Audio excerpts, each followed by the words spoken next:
ଆଜିର କବିତାଟିର ଶୀର୍ଷକ ହେଉଛି ଏକ ଅଚିହ୍ନା ମୁହଁରେ ମୋର ଜୀବନ।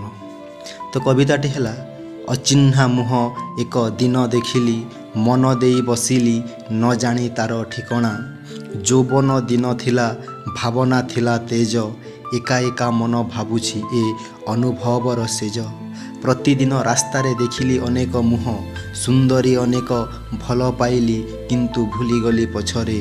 ହେଲେ ଗୋଟିଏ ମୁହଁ ଥିଲା ଏମିତିକି ଯାହା ଭିତରେ ଜଣେ ନାୟିକା ଥିଲେ ମୋ ପ୍ରେମ କବିତାରେ। ତା ହସିରେ ମୋ ମନ ହସିଗଲା, ତାଙ୍କ ଅଦୃଶ୍ୟ ନଜର ମଧ୍ୟରୁ ହୃଦୟରେ ନିଆଁ ଲାଗିଗଲା। ଏ ଭିଡ଼ ମଧ୍ୟରେ ଗୋଟିଏ ମୁହଁ ଏମିତି ଲାଗିଲା, ଯେଉଁଥିରେ ମୁଁ ନିଜ ସ୍ୱପ୍ନର ରାଣୀ ଦେଖି ପାରିଲି ଏକ କ୍ଷଣିକ ଅନୁଭବରେ।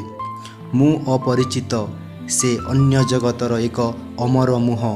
ପୁଣି ଦେଖିବି ବୋଲି ଏଯାଏଁ ମନେ ଆଶା କରିଛି।